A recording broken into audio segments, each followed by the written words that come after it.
Olha, há exatamente 187 anos nascia em Campinas um dos músicos mais respeitados no exterior. Estamos falando de Carlos Gomes, que é considerado o maior compositor de ópera da América. Muita gente não percebe, mas a história do maestro se mantém viva pela cidade.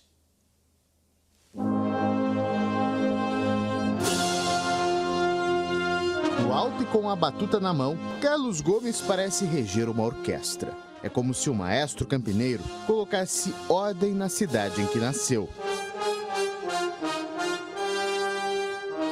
Entre tantos apelidos, Campinas, a terra das andorinhas, princesa do oeste, é também a terra de Carlos Gomes. Com orgulho, os campineiros podem dizer que daqui saiu o maior compositor de óperas das Américas. Isso significa Estados Unidos, Canadá, países latino-americanos, e até hoje ele não foi batido. O problema é que muitas vezes a história se perde. Poucas vezes as pessoas, no corre-corre do dia, conseguem olhar para o lado e perceber que aqui, onde hoje está um prédio de 10 andares, foi, na verdade, uma casa onde nasceu Carlos Gomes. Aqui ele cresceu e se tornou um gênio da música. O garoto negro e pobre aprendeu com o pai o ofício de alfaiate e a se expressar por meio de notas musicais. Antes dos 23 anos, já tinha composto obras religiosas importantes. E do coral da igreja, Antônio Carlos Gomes, o Tunico, partiu para o Rio de Janeiro. Não tinha transporte, não tinha trem para lá, não tinha.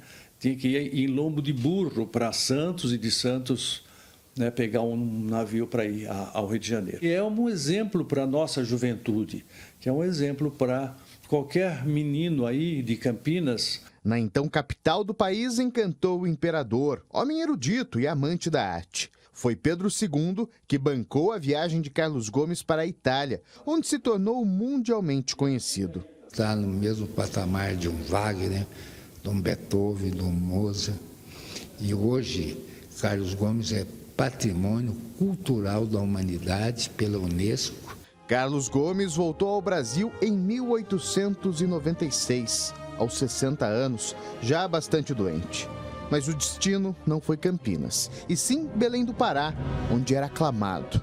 Por aqui, o reconhecimento não era tanto. E ele lá ficou 4 meses, que ele chegou doente já. Ele amava Campinas acima de tudo. Campinas que não retribui a altura. Apesar de ter morrido em Belém do Pará, o corpo de Carlos Gomes foi enterrado aqui, bem no centro de Campinas, nesse monumento-túmulo. Isso fica a cerca de 2 quadras da casa onde ele nasceu e cresceu.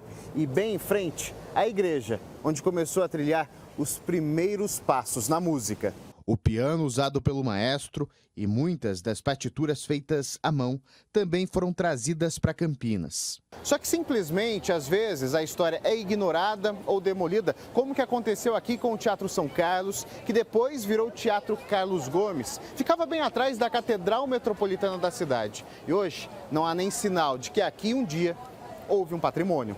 Existem também outras maneiras de apagar a história. As pichações são visíveis, mas as obras são eternas. Basta olhar para a cidade com o respeito que a história merece. Se você olhar os retratos do Carlos Gomes, né, da época, né, você olhar a postura dele, que foi muito bem captada pelo escultor Rodolfo Bernardelli no seu monumento, você vê aquela atitude voltada para o futuro, para uma coisa grandiosa.